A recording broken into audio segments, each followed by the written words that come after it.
бизге дагы 6 жаштагы кыз келип түшкөн болчу. Психоэмоционалдык жактан, психологиялык жактан, психика жактан бала жетишпей жаткандыгычы. Бала керектүү витаминдерди жеди деп да айтсак болот. Маалында тамактанды. Ошол балага керектүү багууну көрдү. Азыр баланын состояниясы такыр өйдө өскөн. Дети, пережившие насилие или потерявшие семьи, находят помощь и поддержку в Центре защиты детей. Здесь им предоставляют жилье, образование и психологическую помощь.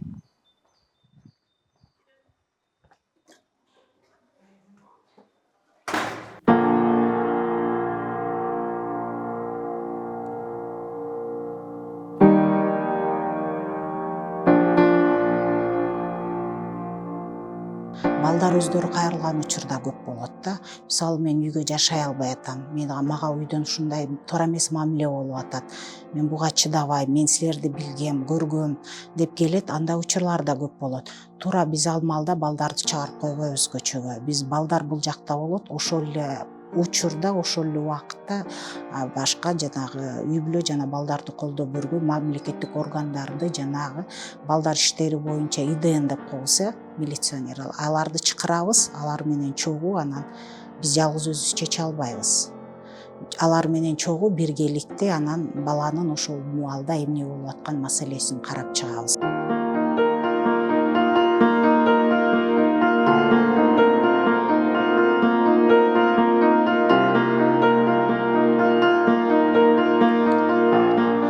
Бизге дагы 6 жаштагы кыз келип түшкөн болчу.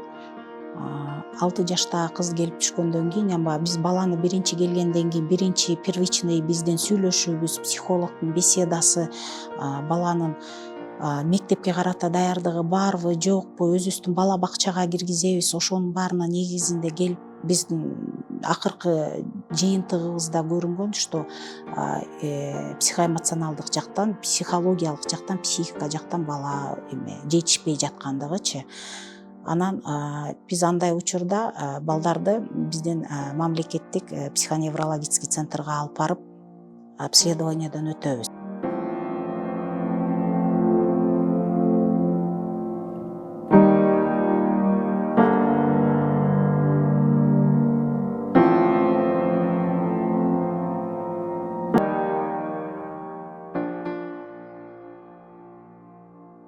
Дагы бир жолу обследованияга алып барганда ал жерден мурдакы койгон диагноздоруна өздөрү таң калышты да, бул туура эмес деп.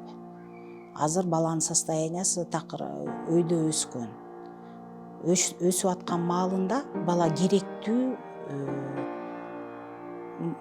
витаминдерди жеди деп да айтсак болот. Маалында тамактанды.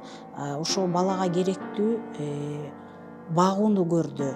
Ошого балага өзүнө керектүү социалдык курчоодо болгондугуна байланыштуу өздөрүнүн биринчи коюлган диагнозун кайра жокко чыгарышып, акыл эси ордуна калыбына келгенин тактыктап, андан кийин анан обычный эле биздин жатак мектептерге жайгаштырылды да.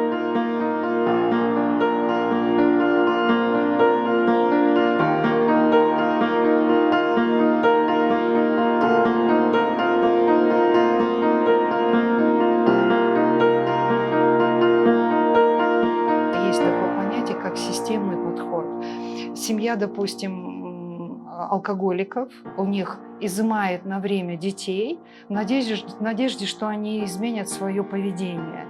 И вот когда родители приезжают и видят, что их дети здесь улыбаются, что здесь дети вкусно накормлены, что здесь дети танцуют, интересно, красиво рисуют, родители видят такие изменения у детей, и они начинают тоже сами меняться. Они чувствуют, что дети их с душой встречают, без претензий. Потому что один из аспектов нашей работы – это не говорить детям плохо об их родителях. Какие бы ни были родители, да, то есть какие бы они плохие поступки не совершили. И вот эта любовь детей И их ресурс, который они здесь получают после всеобщей заботы нашей, в результате вот создания вот этой безопасной среды, где они в детстве счастливом проживают. Вот есть такие даже примеры, что и родители меняются. И это прямо перед глазами стоит момент, когда, да, прошло полгода, и родители приехали, забирают детей, и дети спокойно идут домой, у них уже нет страха за родителей, за то, что что-то может произойти плохое.